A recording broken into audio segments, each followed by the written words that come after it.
Welcome to Solicited Advice to Live Your Best Life. I'm your host, Kate Hess. You're in the right place if you're tired of feeling stressed, anxious, and overwhelmed, or if your critical inner voice is the loudest voice in your head. Join me each week for actionable, healthful, and healing habits based in mental and emotional hygiene practices to help you turn your self-criticism into self-love. And along the way, bring more freedom, serenity, resilience, and joy into your life. I'm a mental and emotional hygiene coach, and I'm thrilled to join you each week to answer your questions and help you live your best life. Hi there! Thanks so much for joining me for another episode of Solicited Advice to Live Your Best Life. Today's questioner asks, what's the best way to set and achieve New Year's resolutions? Okay. I'll be honest, I used to make New Year's resolutions each year, and I can't remember a single one that lasted past the end of January. I finally got tired of feeling like I was constantly failing and decided to figure out what was going wrong with my New Year's resolutions. If you also struggle with New Year's resolutions, even if you've sworn you'll never set another one, this episode is for you. I'm hoping by the end you'll be excited to set your own goals for the coming year, because the path to creating your best life, a life you're excited to wake up to each morning, is to become an active participant in your life. That means making conscious choices on what you do and how you spend your time, money, and energy. And if you're not already living your best life, no matter what you call them, resolutions, goals, or something else, they're the best way to shift how you're showing up for your life so you can make the conscious choices about what's right for you. The practice I'm sharing with you today will guide you through recognizing and celebrating all of your wins from last year, big and small, setting goals for the upcoming year, and breaking them down into manageable steps. And once you've celebrated your successes and set your goals for the upcoming year, it's time to wipe the slate clean, creating space to welcome in all the new. Just like a morning practice helps set the tone for your day, having a ritual which helps you close out the old year and welcome in the new sets the tone for the year to come. Before we get started, I think it's important to go through the issues I identified with my resolutions. Maybe some of these will sound familiar. First, I was taking big swings. I was setting really lofty goals that were miles away from my current habits. These goals were things like exercise for an hour every day, where the current situation was 0 exercise, or reach and keep inbox 0, where the current situation was over 20,000 messages in my inbox. While those big goals were not in and of themselves a bad thing, I wasn't giving myself any grace to step up to them. I was simply setting the goal and expecting it to become my reality on January 1st. Which brings us to the second issue with my resolutions. I was treating January 1st like it had magic powers. Just because the year on the calendar changes overnight doesn't mean I also change overnight. And yet, I continued to approach the start of each year believing there was a magic trick that would erase my existing habits and rewrite them with new ones. The third issue with my resolutions was I never bothered to think about why they were important. I talked about finding your why in the last episode. If you don't have your why, setting a resolution is like telling a kid to do something just because you said so. For all you parents out there, how often does that result in your kids happily getting on board? If we don't have a clear reason why something will actually bring us benefit, it's really easy to push it to the bottom of our list where it languishes before eventually we give up on it. And the final issue with my resolutions was I was setting goals that were out of alignment with what I really wanted. For instance, I wanted and needed more time to rest and relax.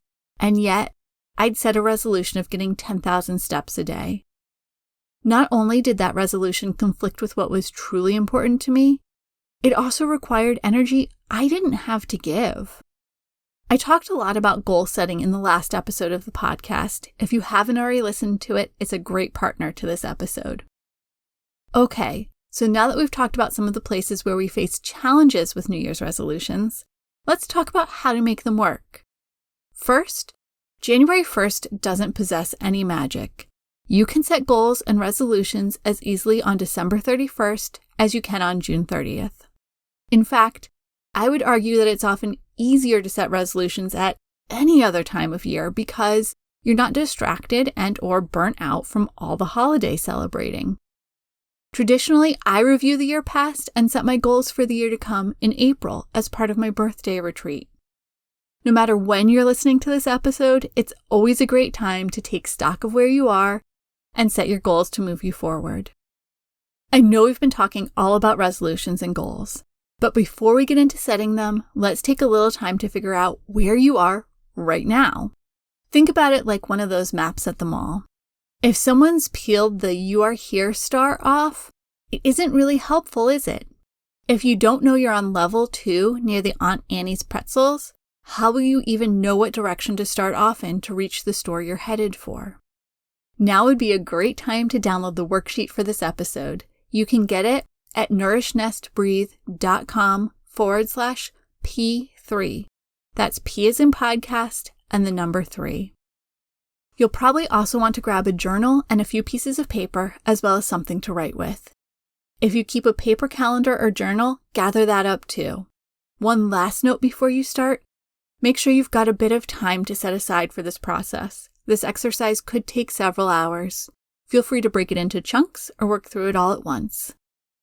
I've added clickable links in the worksheet to resources that will help you if you need clarity or more guidance on several of these steps. Let's get started with the reflection process. It's time to list all of your successes.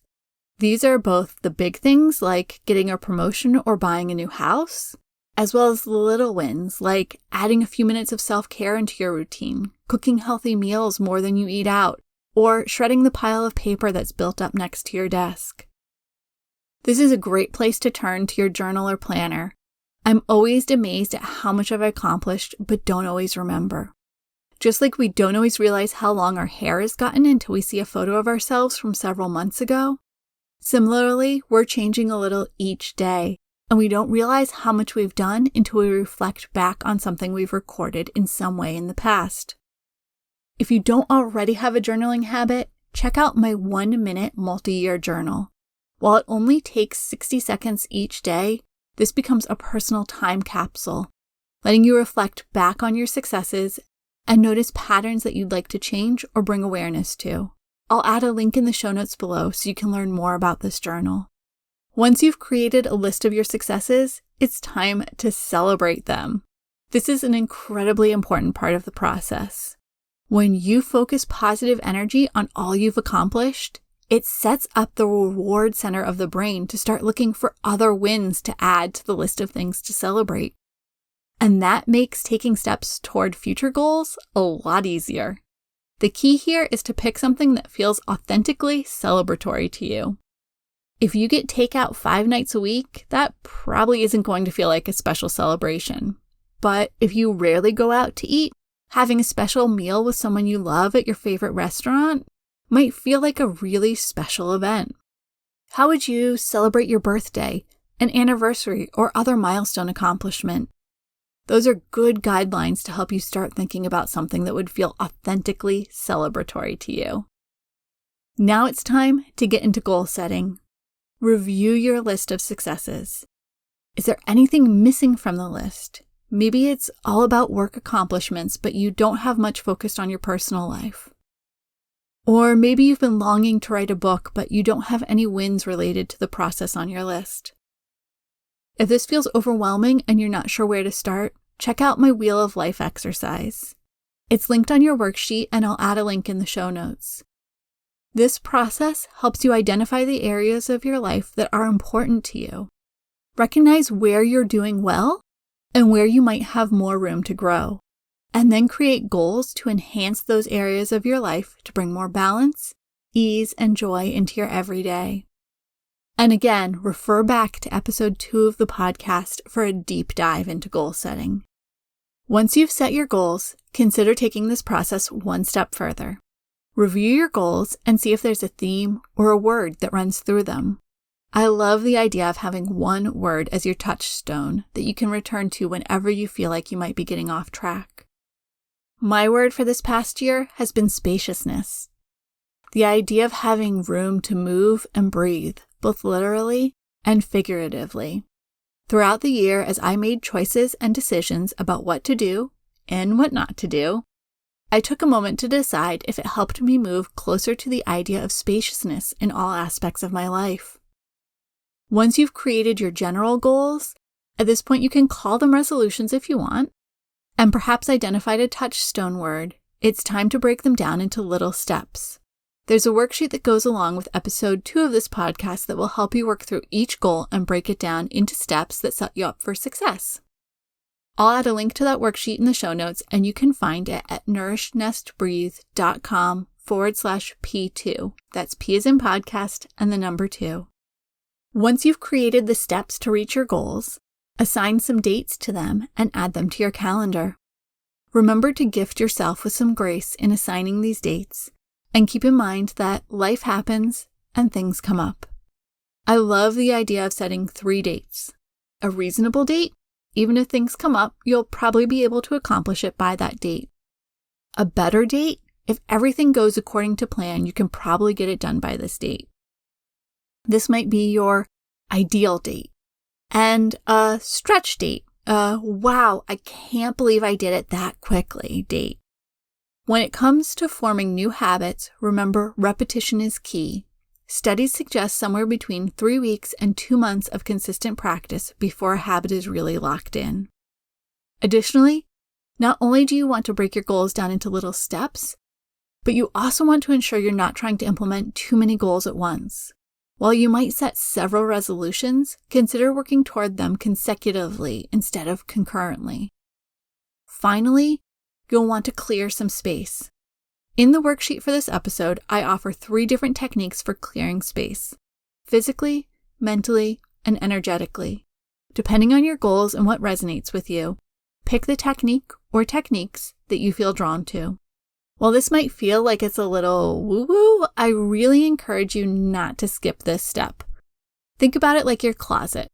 I have a set number of hangers that fit nicely in my closet. If they're full and I want to buy something new that needs to be hung up, I need to get rid of something else to free up a hanger. You can keep adding hangers, but eventually you won't be able to fit any more on the bar. And your clothes will be so smushed up they'll always be rumpled and wrinkled. The same applies in your life. We need to let some things go to create space for new things to come in. This could be literal, as in if you want to do 15 minutes of yoga each morning, you need to get those 15 minutes from somewhere. And I'm guessing you don't have 15 minutes where you sit and do absolutely nothing each morning right now. And sometimes the space we need to create might be metaphorical, releasing old beliefs or thought processes to create the spaciousness to form new ones. If there's one thing that you might have noticed is conspicuously absent from this process, I didn't ask you to look at any goals you might have set at the end of last year or the start of this year. And that was intentional, not accidental. Here's the thing, your goals are important. They help you take action to move forward to achieving your hopes and dreams. But the best goals are flexible, able to change as you learn and grow.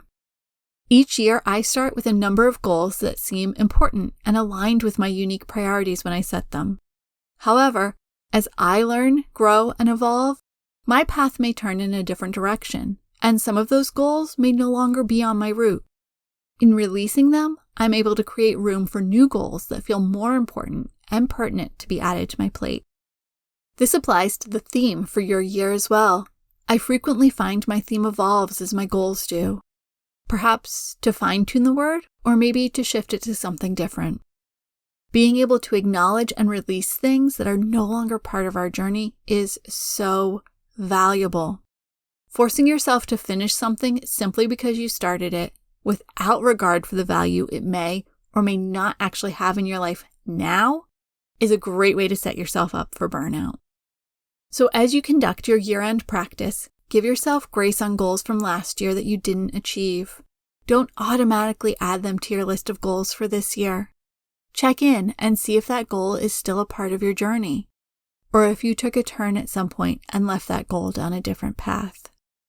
When you realize the goals you've set in the past, or the goals you set this year, are no longer part of your journey, give yourself the grace to release them.